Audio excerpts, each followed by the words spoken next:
YUCAT.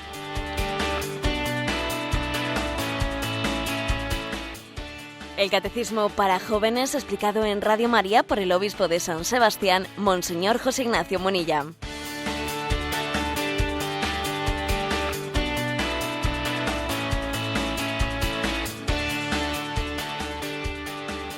Muy buenos días a todos nuestros amigos del YUCAT, el espacio que todas las mañanas nos acerca a ese catecismo que el Papa nos regaló en la Jornada Mundial de la Juventud.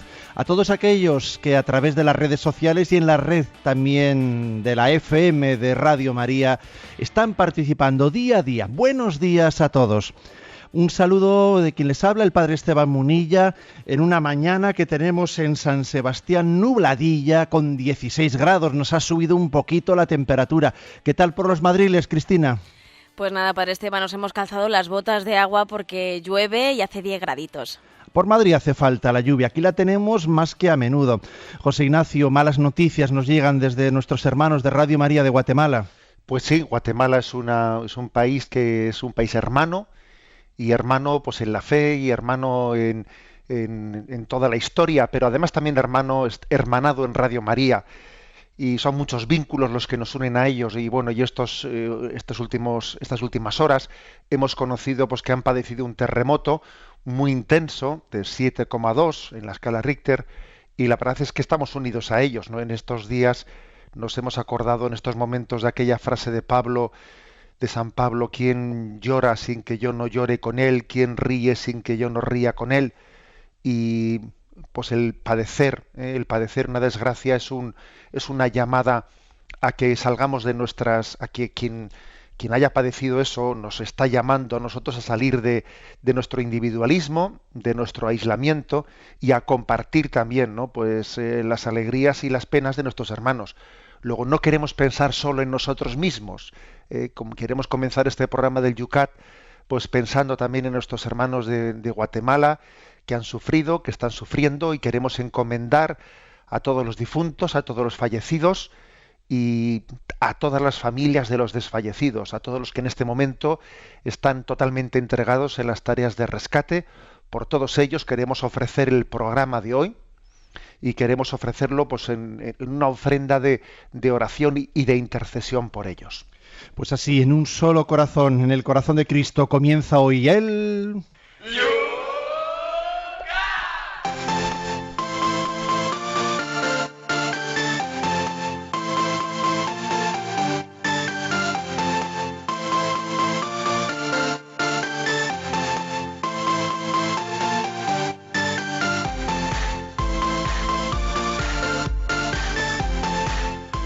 Lo comenzamos como todos los días mirando hacia atrás, mirando los puntos que ayer desgranábamos en el programa, en el cual no pudieron participar pues muchas personas porque estaban en sus quehaceres diarios, en el trabajo, o incluso algunos también nos escucharon pero sin poder escribir porque estaban al volante. Todos ellos tuvieron durante el día la oportunidad de hacerlo a través de las redes sociales.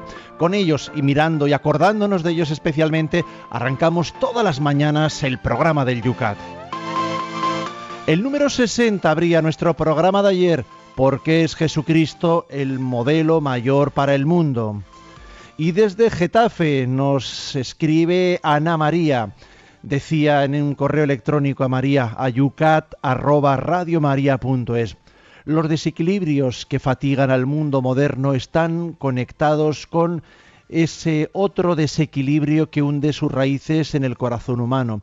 Muchos elementos se combaten en el interior del hombre. El corazón es traspasado con esos dolores que en despedazar el alma ni cesan ni duermen, dices, citando a San Juan de la Cruz. Jesucristo es el modelo mayor para el mundo por su paz, nos dice. Bueno, interesante lo que dice Ana María, hablando de que, pues los sufrimientos, ¿no? Digamos, las confrontaciones que estamos viendo en el mundo, en el fondo hunden sus raíces en el desequilibrio que hay dentro del corazón humano. Nosotros tendemos siempre a ver el problema fuera. Pensamos que el problema viene de fuera. No, el problema anida dentro de nosotros. Igual que Jesucristo también les dijo a los fariseos, ¿no? Mira, no es lo que entra por la boca lo que hace impuro al hombre, lo que hace impuro es lo que sale del corazón. Bueno, pues algo así, algo así referido a esa tendencia nuestra a ver siempre los problemas como algo exterior, ignorando o dejando oculto el hecho de que esos problemas que vemos fuera tienen sus raíces dentro de nosotros. El que no vive en paz consigo mismo estará en guerra con todos los que le rodean. Y siempre echará las culpas a los demás, siempre, ¿no? Siempre echará las culpas a los demás. Pero en realidad el problema lo arrastra él. Lo arrastra él, lo lleva inevitablemente. Eso puede pasar en el matrimonio. En el matrimonio uno puede estar continuamente echando la culpa a su pareja o continuamente echando la culpa a tus padres. Bueno, pero no será quizás que el problema estará dentro de ti. Siempre va a estar el problema en el otro. Pues sin duda alguna. Creo que Jesucristo es modelo de paz interior del hombre. Y Jesús nos enseña que la batalla principal está teniendo lugar dentro de ti. Dentro de ti tiene lugar una batalla que es la que va a decidir lo que ocurra después fuera. Y cómo se afronte, ¿no? Pues los problemas de la vida. Luego el Señor tiene una forma de afrontar las cosas que en vez de disiparnos primero mírate adentro. Mírate adentro y observa que dentro de ti está teniendo lugar, ¿no? Pues la opción decisiva por la comunión o por la soberbia, por la generosidad o por el egoísmo. Esa batalla está teniendo lugar dentro de ti. Y luego ya abre los ojos, mira a tu alrededor y juzga, pero no sin antes, ¿no?, haber sido consciente de dónde se hunden las raíces de los problemas. Fíjate, José Ignacio, un tocayo tuyo, Ignacio, en Valencia, estaba ayer trabajando y se hizo un Kit-Kat en el trabajo, estaba necesitado de desahogarse y nos escribe: buenos días, estamos teniendo una discusión en el trabajo por la sentencia de ayer del Tribunal Constitucional sobre el tema del matrimonio. Para mí es un retroceso, ya que va en contra de la ley natural, la ley de Dios. ¿Qué no está pasando a los hombres? Tantos abortos, eutanasias, ahora con este tema del matrimonio. No podemos jugar con algo tan sagrado que es la persona. Por otra parte, estoy preocupado porque algunos colegios religiosos forman en una moral sexual que no corresponde a la de la Iglesia. Mis hijos me trajeron un preservativo y casi me quedo en el sofá, dice. No es para menos, ¿no?, lo que cuenta Ignacio. Bueno, pues sí es cierto. Yo creo que en estos días se está produciendo pues un debate, ¿no? Y ojalá fuese más intenso y más profundo, ¿no?, el debate con motivo de esa sentencia del Tribunal Constitucional. Bueno, yo creo que hay que decir una cosa, y es que independientemente de lo que digan los tribunales, no son las leyes de los hombres las que dictan la naturaleza de las cosas. O sea, la naturaleza de lo que es el matrimonio, lo que es la vida, no lo dicta una ley. El matrimonio no comienza a ser matrimonio porque una ley lo defina. Oiga, mire usted, hay cosas que son prepolíticas, prejurídicas. O sea, es que sería un error muy grande, sería el llamado positivismo jurídico. Lo que viene a decir es que la moral la fundan las leyes. La ley es la que decide qué es bueno y qué es malo. No, perdón, eso no es así. El bien y el mal son precisamente los que juzgan a la ley. La ley no juzga al bien y al mal. Es al revés, ¿no? Con lo cual, yo me acuerdo estos días mucho de una frase de Lope de Vega. Y además viene bien decir que lo dice Lope de Vega, porque lo dices tú y te pueden colgar de alto un pino, ¿no? Pero Lope de Vega, con esa autoridad del siglo de oro, etcétera, y con esa autoridad de esa tradición de pensamiento, ¿no?, en la historia de España, dijo esa famosa frase, dijo él: todo lo que manda el rey, pero va contra lo que Dios manda, no tiene valor de ley, ni es rey quien así se desmanda. Esa famosa frase de Lope de Vega, la podíamos traducir, ¿no?, a nuestros días diciendo: vamos a ver, es que nosotros no podemos reinventar la ley natural, nosotros no podemos reinventar el matrimonio, nosotros no podemos reinventar, o sea, la ingeniería social es un abuso, ¿eh? Un político no es un ingeniero social. Un político no inventa la familia, ni tampoco un juez, ¿eh? O sea, la familia y lo que es el matrimonio tiene su naturaleza propia. ¿Eh? Repito la frase de Lope de Vega: todo lo que manda el rey, pero va contra lo que Dios manda, no tiene valor de ley, ni es rey quien así se desmanda. Veremos si nos entra para Twitter en 140 caracteres. Seguimos en Facebook, el número 61. ¿En qué consiste la igualdad de todos los hombres? Era el planteamiento que se hacía ayer al terminar el programa. Bueno, pues desde Albacete, Juan Carlos nos dice: las ideologías suelen pegar bandazos de un extremo a otro. Se ha pasado a hablar de razas superiores, a pretender un igualitarismo en el que se quieren borrar todas las legítimas diferencias. ¿Acaso el igualitarismo no puede ser también una discriminación? Sin duda, ¿eh? También el igualitarismo, así como el racismo, es una discriminación, también el igualitarismo puede ser una discriminación. Porque, por ejemplo, ¿no? Pues el igualitarismo es una discriminación el pretender equiparar cosas que son distintas. Oiga, cosas que son distintas no se pueden equiparar. Pretender que todo el mundo tenga derecho a todo siendo distinto, pues no, eso no es, ese igualitarismo es discriminatorio. Es discriminatorio. Bueno, porque son cosas distintas, porque no se pueden equiparar los derechos. A ver, dos hombres que se unan en una convivencia homosexual tienen derecho a tener un hijo, pero ¿por qué van a tenerlo? O sea, pero eso sería un igualitarismo absolutamente injusto, ¿eh? ¿Por qué no? Porque es una cosa distinta, y como es una cosa distinta, pues no se le pueden equiparar. Es decir, la verdad es que es cierto, se puede discriminar de dos maneras, ¿no? Se puede discriminar en el sentido injusto de la palabra, por el hecho de que a dos personas en iguales condiciones se les trate de forma diferente, o porque a dos personas en situaciones diferentes se les trate de la misma manera. Las dos son discriminaciones, ¿no? Es decir, distinguir no es discriminar en el sentido negativo de la palabra. Distinguir es distinguir. Distingamos porque creo que Dios nos ha dado una razón para matizar, para discernir, que es que quizás esta palabra del discernimiento parece que la hemos borrado de nuestro lenguaje, ¿no? Por lo tanto, discernir forma parte, ¿no?, de ese señorío con el que el Señor nos ha pedido que, bueno, pues que transformemos el mundo y que instauremos en el reino de Dios. José Ignacio, Pilar Chamorro nos pide un comentario a la imagen, a la fotografía que hemos puesto en torno al punto número 61 del Yucat. ¿Te acuerdas de ella? Sí, la recuerdo. Bueno, ya saben los oyentes que en la página web de Yucat Radio María, pues diariamente solemos poner el texto de los puntos que aquí comentamos, ¿no? Pues los puntos, bueno, pues uno, si no tiene el Yucat a su alcance o sencillamente no recuerda qué punto tocaba hoy, uno puede entrar en la página de Yucat Radio María y allí ver los 2 o los 3 puntos que se vayan a comentar.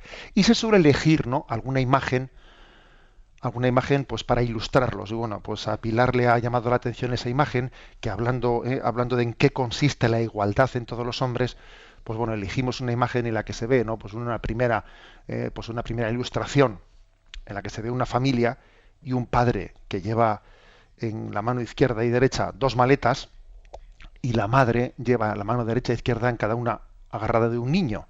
El padre lleva 2 maletas y la madre lleva en cada mano un niño. Y la segunda imagen, pues se comparten las cosas, ¿no? El padre lleva en una mano una maleta y en otra mano un niño, y la madre lleva, pues, en una mano otra maleta y en otra mano otro niño, y los niños van agarrados entre ellos en la mano. No, bueno, es una imagen que lo que hemos querido decir es, a ver, dentro de la familia hay roles distintos, hay roles distintos, y Dios nos ha dado también sensibilidades diferentes, ¿no? La maternidad da una sensibilidad diferente. Pero fijaros, no hay que escudarse en los roles diferentes, ¿no?, pues que pueden existir dentro de la familia, o en las sensibilidades diferentes. No hay que escudarse en ellos, pues para no arremangarse.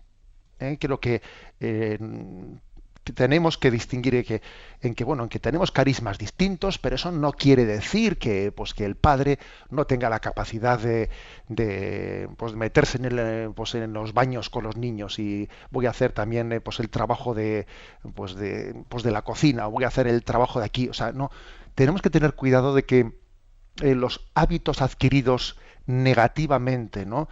Sean una excusa para nuestra falta de entrega y sacrificio. Que en principio el que tengamos disposición a arremangarnos y a tener prontitud para el servicio en la vida de la familia, no yo escudarme en mi rol, que yo no limpio nunca los platos, o sea, mal asunto es ese.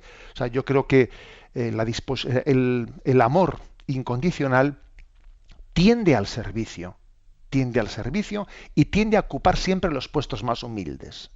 Eso es un poco lo que esa viñeta expresa, y sin que con esto yo estoy aquí queriendo hacer una concepción de feminismo radical. No, en absoluto, porque cada uno en la familia también tiene que ir descubriendo sus carismas, ¿no?, de servicio, pero con la tendencia a servir ocupando siempre los puestos más humildes.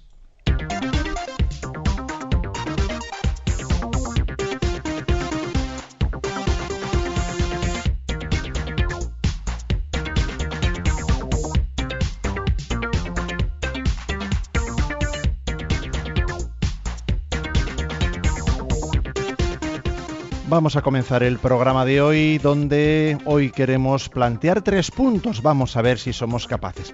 De entrada arrancamos con el punto 62 y 63.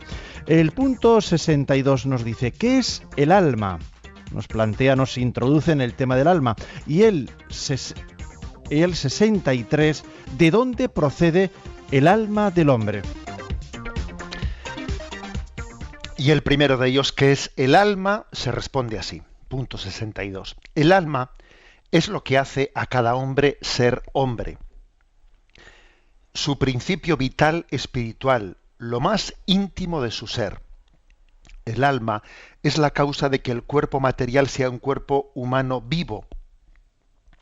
Por el alma, el hombre es el ser que puede decir yo, y existe ante Dios como individuo inconfundible.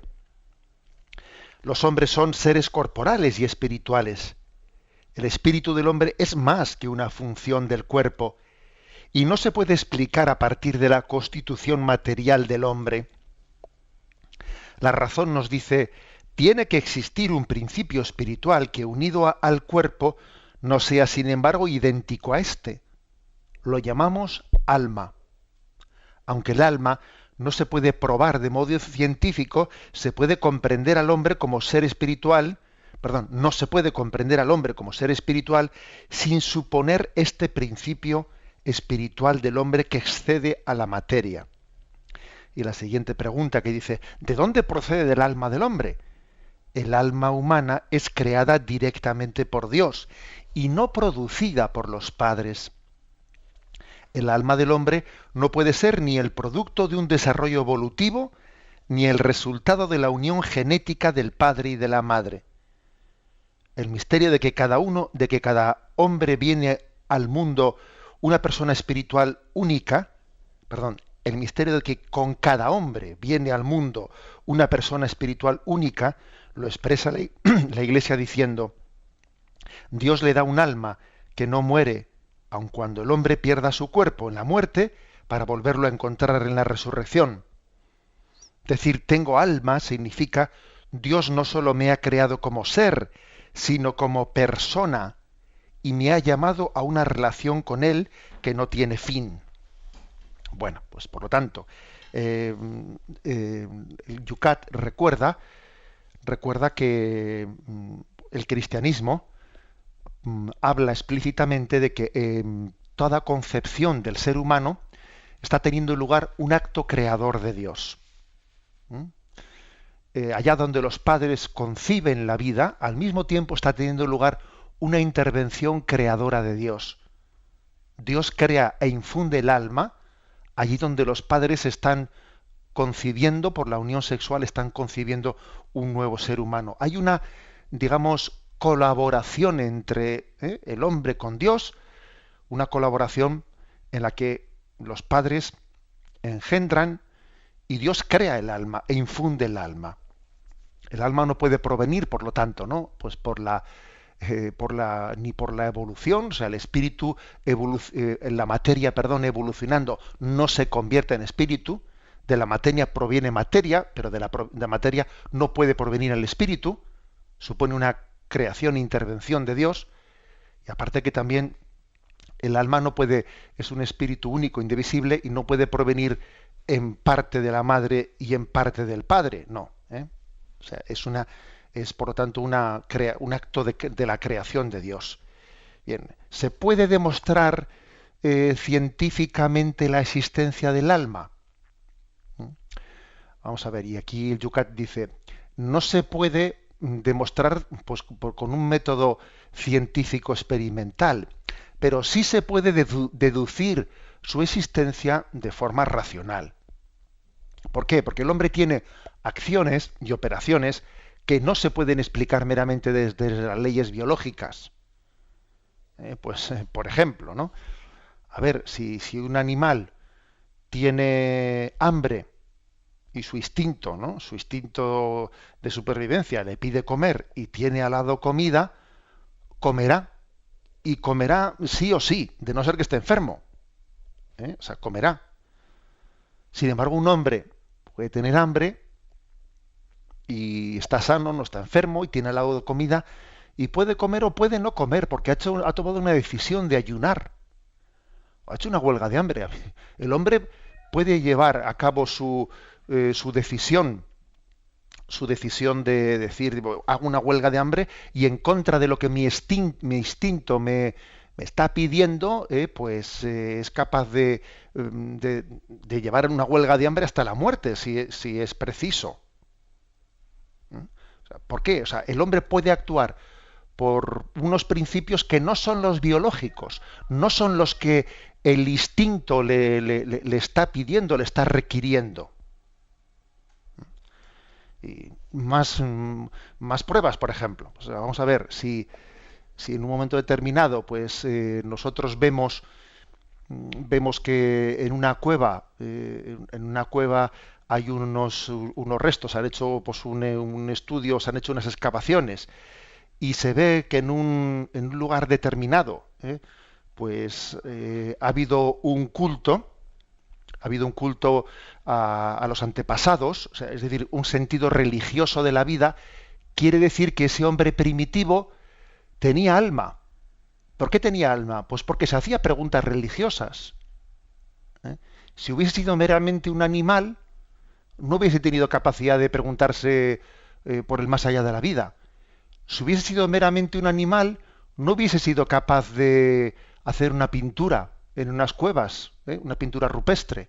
Si tiene capacidad de hacer arte o de hacerse una pregunta religiosa, quiere decir que no vive únicamente impulsado por las necesidades de los instintos, sino que en él hay un principio, llámesele alma o como quiera llamarse, que explica muchas actividades que no son meramente explicables por las leyes biológicas. A ver, hacerse una pregunta religiosa, preguntarse por el principio del mundo, eso no se explica solo por las leyes biológicas, o pintar un cuadro, o como he dicho antes, tomar una decisión de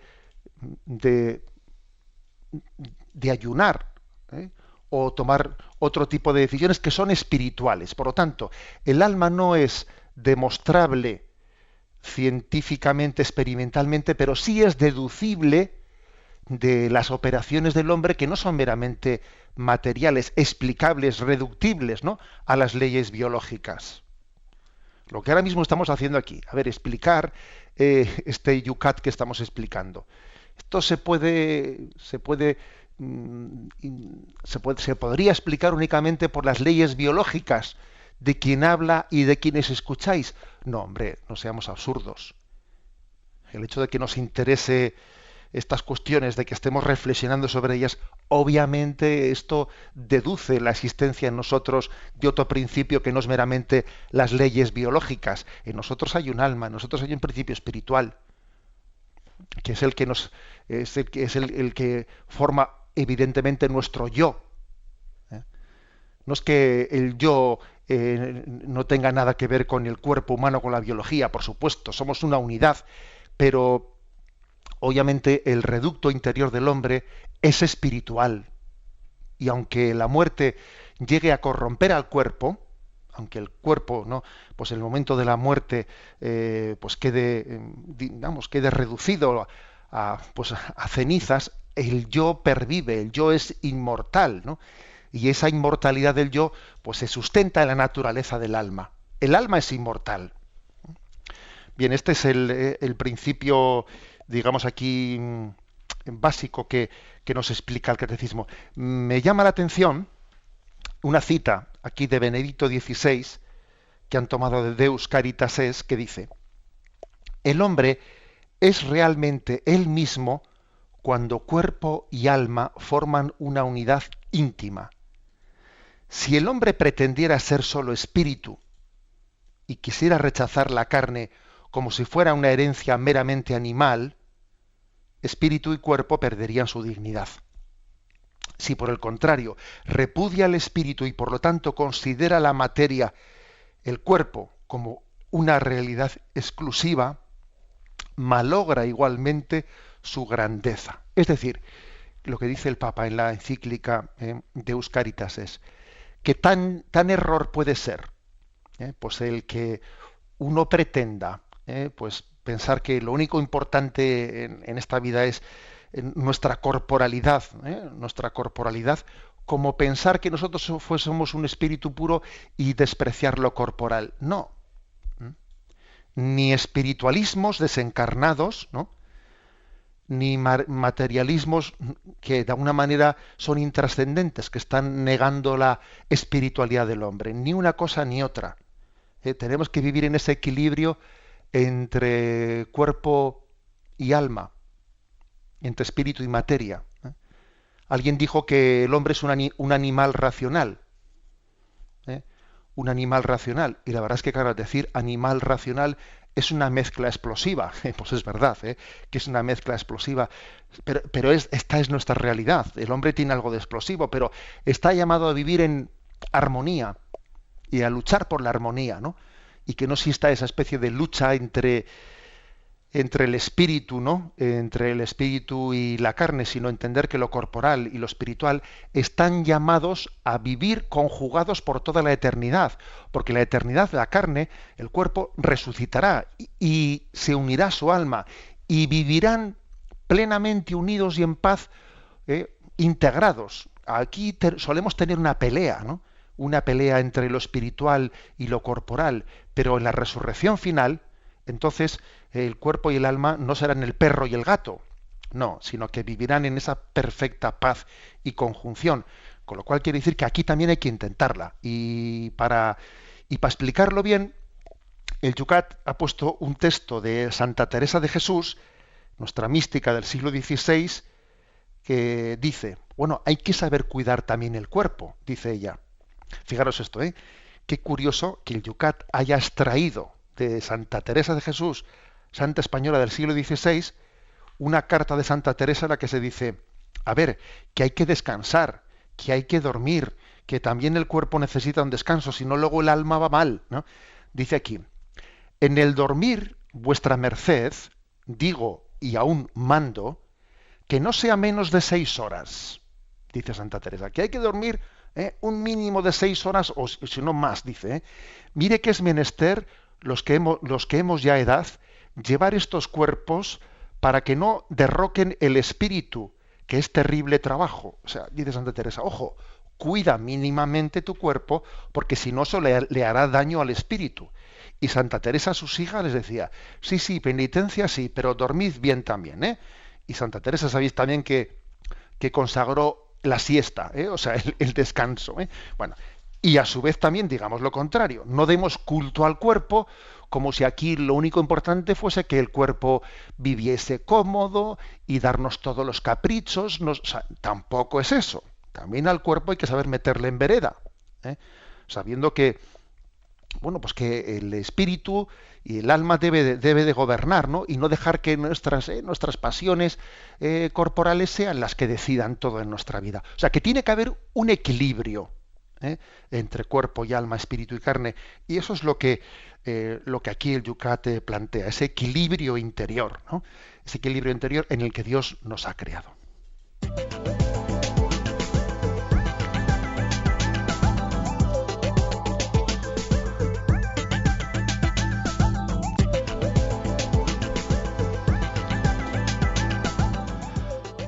Pues vamos a participar, os invitamos a todos a través de las vías ya habituales en este espacio del Yucat.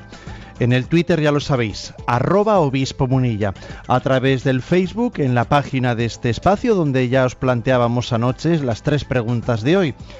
Yucat Radio María.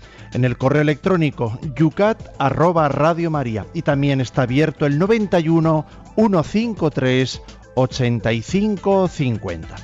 Vamos con nuestro temazo, un momento de descanso que siempre también trae 35 minutos si estás en las Islas Canarias. Sintonizas en Radio María, estamos en el programa Yucat, abriendo nuestras redes sociales y vemos, bueno, pues que está animadas como siempre. José Ignacio en Facebook. Bueno, está saliendo aquí repetidamente el tema de Laura. Dice: como bien dice el texto de este tema, no se puede probar de modo científico, monseñor. ¿Cómo es que algunos promueven el tema del aura? ¿Tiene esto relación con nuestro alma?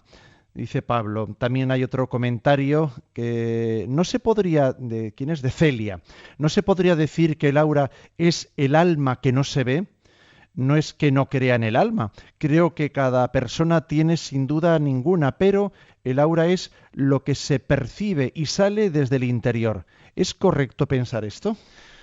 Bueno, la verdad es que yo creo que uno de los problemas que tenemos hoy en día es que a veces se nos mezclan conceptos que están un poco fuera de nuestras tradiciones y que no sé si son aclaratorios o más bien confusos, ¿no? Eso del aura. Toda persona tiene un aura. Bueno, vamos a ver qué significa eso de el aura, ¿eh? Da la impresión, que es un concepto que no forma parte de la tradición cristiana, ciertamente, da la tradición que es como decir, como si una persona estuviese rodeada, ¿no? Rodeada, como si tuviese una especie de campo energético en torno a ella. Y bueno, pues son conceptos que yo creo que no aclaran nada, no ayudan nada, ¿eh? O sea, el ser humano es un ser espiritual. Es un ser espiritual y al mismo tiempo es un ser espiritual que tiene también un componente biológico, material, ¿eh? ¿Y cómo se nota? ¿Cómo se nota que el hombre es un ser espiritual? Por el aura. Vamos a ver, yo creo que es que se nota por sus acciones. Porque es capaz de vivir espiritualmente. Alguno dirá, pues algunas personas, por la forma que tienen de vivir, se les nota poco que son seres espirituales. Sí, de acuerdo, porque viven según la ley de la carne y no ejercitan su capacidad espiritual, y se dejan arrastrar sencillamente por sus instintos, en cada momento lo que les pide el cuerpo, etcétera. O sea, claro que un hombre que tiene una dimensión espiritual puede vivir de una manera meramente animal, pero tiene una capacidad espiritual. La prueba es que si se convierte puede cambiar de vida. O sea, el principio espiritual lo tiene. Entonces yo creo que para percibir el alma no se trata, no hay que tener una especie de concepto esotérico de una aura, como si no se hubiese una especie, como he dicho antes, ¿no?, de campo magnético en torno a una persona. No.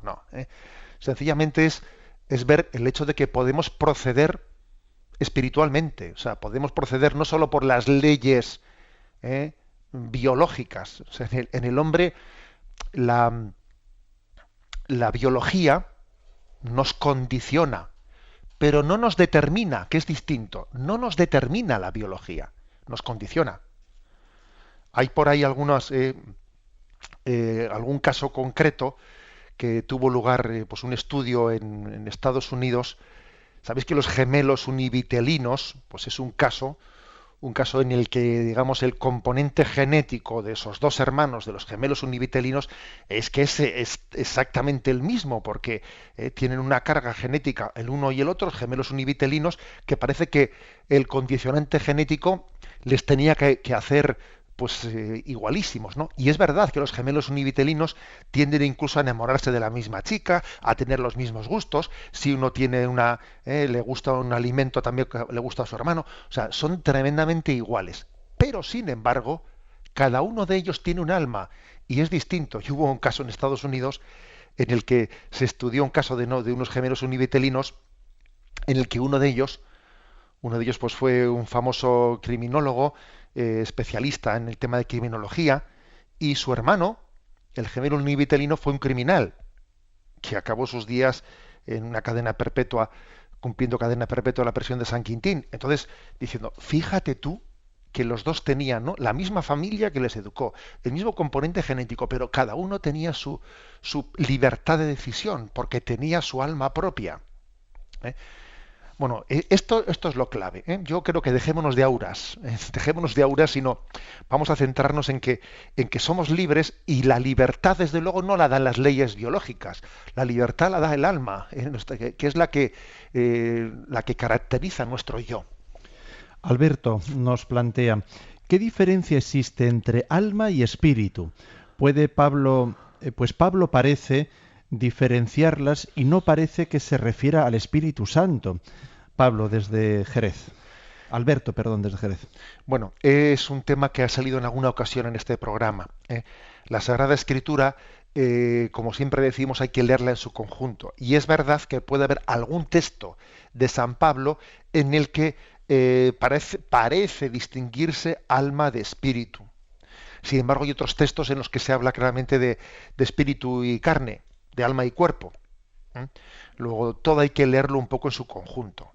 Digamos, ¿cuál es la interpretación? Porque es importante ver cómo ha leído, cómo ha interpretado la tradición de la Iglesia, la Sagrada Escritura. La Escritura ha sido escrita desde una tradición y tiene que ser leída desde esa tradición. Bueno, la antropología teológica siempre ha hablado de un doble principio, cuerpo y alma, espíritu y carne, no de un triple principio, digamos, alma, espíritu y cuerpo. Por lo tanto, digamos, el componente antropológico es doble, no es triple. Otra cosa es que la palabra espíritu pueda referirse a lo psicológico, podría ocurrir, ¿no? Alma podría ser referida al principio ontológico del hombre, que es inmortal cuando fallece el cuerpo, y espíritu pues podría ser, ¿no?, una referencia a lo psicológico, que es el lugar en el que se encuentra lo biológico y lo espiritual. Bien, podría ser una interpretación. También la de la vida espiritual, la vida del espíritu, la vida que el Espíritu Santo tiene en nosotros. En cualquier caso, digamos, la fe de la Iglesia, la antropología católica, habla de un doble principio, alma y cuerpo.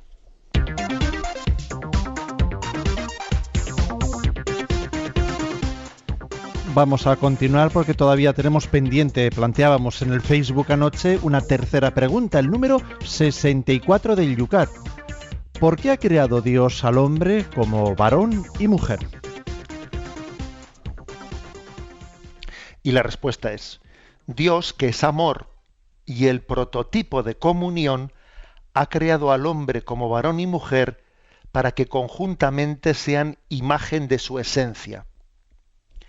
Dios ha hecho al hombre de modo que sea varón o mujer y anhele la plenitud y la totalidad en el encuentro con el otro sexo. Los hombres y las mujeres tienen absolutamente la misma dignidad, pero expresan en el desarrollo creativo de su ser, varón o mujer, diferentes aspectos de la perfección de Dios. Dios no es varón ni mujer, pero se ha revelado como padre y como madre también. En el amor del varón y la mujer, especialmente en la comunión del matrimonio, donde varón y mujer se hacen una sola carne, los hombres pueden intuir algo de la felicidad de la unión con Dios, en la que cada hombre encuentra su plenitud definitiva. Así como el amor de Dios es fiel, también el amor del varón y la mujer busca ser fiel. Y este amor es creador, al modo de Dios, porque del matrimonio brota nueva vida. Bueno, como veis, si leéis, que os aconsejo que leáis despacito, ¿no?, esta explicación que aquí ofrece el Yucat. Los que no lo tenéis, repito que lo tenéis en la página de Yucat Radio María. Viene a decir, a ver, la explicación de que seamos hombre y mujer. Quizás uno tendría que decir, bueno, ¿por qué ha creado Dios la humanidad en pues hembras y macho y hembra? Podría decir, bueno, pues por motivos meramente biológicos, para reproducirse. Sería una tentación pensar esto. Pero fijaros que el Yucat dice, no, claro que también hay una obvia finalidad, ¿no?, reproductiva, pero no, va más al fondo de la cuestión, da una explicación no meramente biológica. Viene a decir, no, el hecho de que seamos varón y hembra, hombre y mujer, tiene también una finalidad de la vocación a la comunión que tenemos entre nosotros. O sea, Dios no es un ser solitario, es Padre, Hijo y Espíritu Santo. Es familia. Es comunión interna. No es solitario. Es un solo Dios, pero no solitario. Es curioso esto. Es uno, pero no solitario. Entonces, Dios, al hacernos a su imagen y semejanza, nos ha dejado en nuestro ser esa vocación a la comunión. Sí, soy yo, pero no soy solitario. O sea, mi proyecto no comienza y se termina en mí mismo. O sea, mi vocación es a la comunión. Y el hecho de que el hombre y la mujer sean complementarios, de que tengan una tendencia al enamoramiento, a la comunión en el amor, eso en el fondo es fruto de ser imagen y semejanza de Dios. Llevamos inscrito en nosotros la vocación a la comunión, porque somos imagen y semejanza de Dios. Dice el Yucat aquí un paso más, ¿no?, que me ha llamado mucho la atención. Dice, en el amor del hombre y la mujer, en ese ser una sola carne, cuando el varón y la mujer se unen y son una sola carne, intuimos un poco de la gran felicidad que tendrá lugar en la unión con Dios.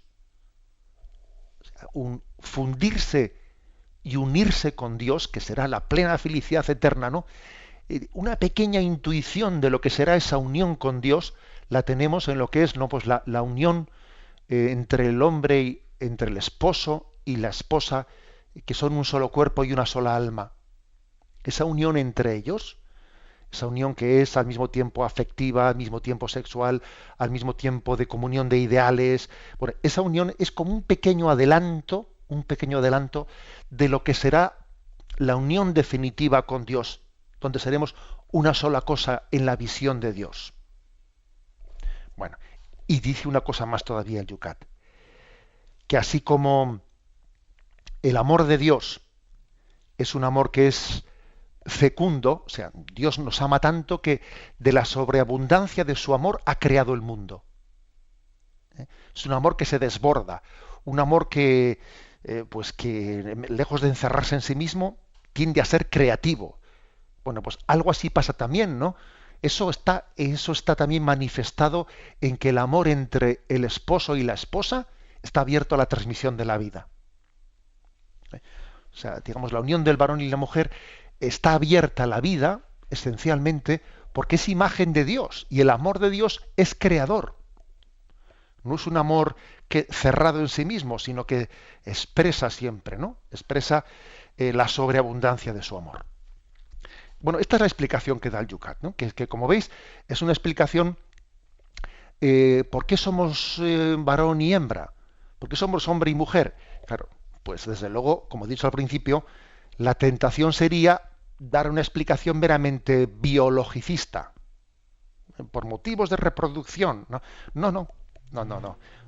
porque somos imagen y semejanza de Dios, y Dios es amor, y Él ha dejado inscrita, ¿no?, su ser, que Dios es amor, lo ha dejado inscrito en la vocación del hombre y la mujer a amarse entre ellos. La atracción entre el hombre y la mujer, el enamoramiento, ¿no?, y la vocación al amor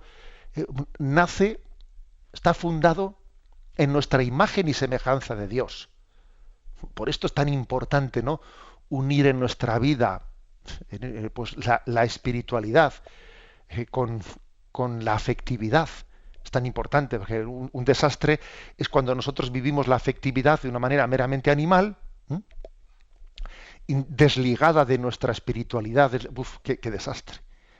Lo propio es que en nosotros se integre la afectividad, la corporalidad, la sexualidad, la vocación al amor. Todo es uno, tiene que estar integrado, tiene que estar conjugado, porque ha nacido de una imagen y semejanza de Dios. Esta es, por lo tanto, ¿no?, esta gran aportación que nos hace aquí el Yucat. Una cita de Lope de Vega. Es curioso que los que han hecho el Yucat, pues se ve que han tenido un conocimiento bastante amplio, ¿no?, también de la tradición de España, porque aquí de nuevo se nos ofrece otra cita de Lope de Vega, y dice: «Es la mujer del hombre lo más bueno, su vida suele ser y su regalo». Habla de ser vida de mi vida. O sea, la esposa y el esposo es la vida de mi vida. En esta expresión tomada de Lope de Vega, está hablando de que en la vocación al amor, en la vocación esponsal del matrimonio, Dios quiere que encontremos nuestra propia vida. Cuando decimos, no, mi vida, le llama un esposo a su esposa mi vida, vida mía, pues no es únicamente un piropo, no es una frase bonita. Decirle a alguien vida mía es decirle, es que mi vida es el amor. Yo he nacido del amor de Dios y mi vocación es al amor. Y mi vida consiste en amar, y en ser amado.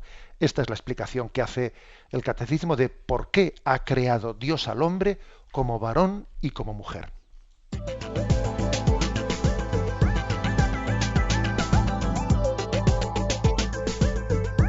Pues sin pérdida de tiempo nos vamos a las redes sociales para ver qué es lo que se está comentando por ahí.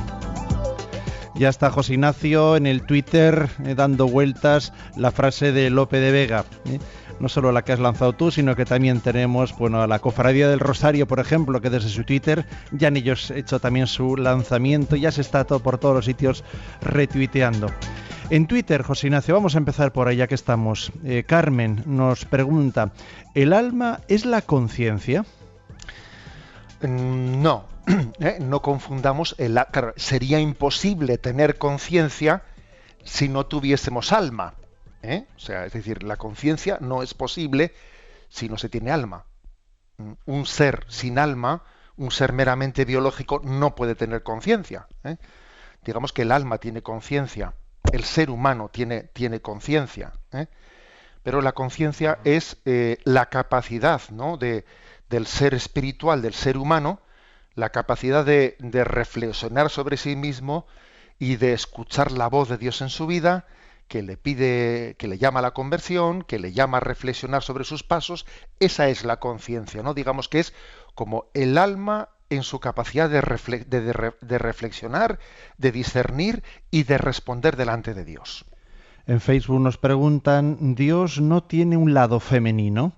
Perdón por mi atrevimiento, dice Bellacala, pero se ha escuchado tantas cosas a este respecto que crea dudas. Muchas gracias a todos. Bien, aquí cuando el Yucat ha dicho que Dios se ha revelado como Padre, pero también como Madre, y además cuando dice explícitamente Dios no es ni hombre ni mujer, o sea, Dios no tiene sexo, obviamente, porque en el fondo el ser hombre y mujer forma parte de una condición biológica, supone la corporalidad. Dios no tiene cuerpo. Hombre, el que sí que es hombre es Jesucristo. Jesucristo, claro que es hombre. Ahora, Dios Padre, Dios Espíritu Santo no son ni hombre ni mujer, obviamente, son espíritu puro. Entonces, en ese sentido, hay que decir que claro que también existe, a la hora de descubrir el rostro de Dios, la riqueza infinita de Dios, también hay textos de la Sagrada Escritura que utilizan imágenes femeninas, ¿no?, para hablar de esa esencia de Dios, o sea, que es amor. ¿Puede una madre olvidarse del hijo de sus entrañas? Aunque eso ocurriese, yo jamás me olvidaré de ti. O sea, por lo tanto, Dios es como una madre que jamás se olvida del hijo de sus entrañas. Bueno, y existen también imágenes, ¿no? Otro tipo de imágenes complementarias. Luego, Dios no es ni hombre ni mujer, pero de alguna manera existen imágenes en la Sagrada Escritura. Claro, la del Padre es, sin duda alguna, ¿no?, pues es la más extendida, pero también existen otras imágenes. Ruá, la imagen del espíritu que es femenino en hebreo, que es femenino, para hablar de Dios, o sea que por lo tanto hay que complementarlo todo. Jorge desde Madrid nos plantea: yo creo que es hermoso que nos haya hecho dependientes, el hombre y la mujer se refiere, para recordarnos que somos limitados y que no nos hagamos orgullosos como gestores de la creación y como únicos seres supuestamente racionales. Sí, sí. Y a su vez ahí está la cara y la cruz. O sea, la comunión es dependencia. Y es bueno que seamos dependientes, ¿no? Para que no seamos soberbios y para que seamos humildes. El principio de la sabiduría, el máximo principio de la sabiduría es dejarse ayudar. Eso es ser sabio. Bien. Pero también dice, ¿no?, pues esa sentencia del libro del Génesis: por eso el hombre también someterá, es decir, que también el pecado original suele conllevar que esa dependencia, esa comunión, a veces se convierte pues en una especie de sometimiento sofocante. Claro, pues porque digamos que el hombre está llamado a amar, no a mendigar afectividades, que esa es la otra cara, es la cara del pecado original, el hecho de que hay una dependencia insana, ¿no? Que, bueno, sí estamos llamados a la comunión, estamos llamados al amor, no a mendigar afectividad y a ser posesivos unos con otros, etcétera, ¿no? Esa es la cara y la cruz, ser imagen de Dios sin que el pecado original lo distorsione. Y terminamos con un correo electrónico que llega a yucat@radiomaria.es. Dice desde Lucena, José Manuel nos dice: hoy aparecen titulares en los medios: Concha Velasco, Goya de honor. En declaraciones en la radio le dieron la enhorabuena por ese premio, pero ella responde diciendo que ella lo que quiere en realidad es ser feliz y estar contenta consigo misma, porque es lo que más difícil de lograr. Y lo dijo con un tono muy triste. Yo digo, solo Dios basta, solo Él nos puede dar la santa alegría y la paz verdadera, dice José Manuel. Pues sí, la verdad es que desconozco un poco, ¿no?, las circunstancias de las de Concha Velasco, etcétera. Pero está claro que el reconocimiento de los hombres no es el que nos da la felicidad. Creo que fue Marlon Brando el que dijo esa famosa frase, dijo: debí de ser peor actor y mejor padre. Eso lo dijo al final de sus días, ¿no? Me arrepiento, ¿no? Debí de ser peor actor y mejor padre. Bien, lo que nos da la felicidad no es el reconocimiento de los hombres, el triunfo de nuestra profesión. Lo que nos da el reconocimiento pues es el haber cumplido la vocación al amor en nuestra vida. No tenemos tiempo para más, nos tenemos que ir, pero no sin citar los puntos que mañana desgranaremos aquí, en el Yucat. Pues son 2 puntos, que por cierto, que es que ha coincidido, que no lo hemos buscado, El punto 65 dice: ¿qué pasa con las personas que tienen tendencias homosexuales? Toma castaña. Y el 66 dice: ¿estaba en el plan de Dios que los hombres sufrieran y murieran? Estos 2 puntos, el 65 y 66, los vamos a subir al Yucat de Radio María y si Dios quiere mañana los explicamos. Y la bendición para terminar. La bendición de Dios Todopoderoso, Padre, Hijo y Espíritu Santo descienda sobre vosotros. Alabado sea Jesucristo.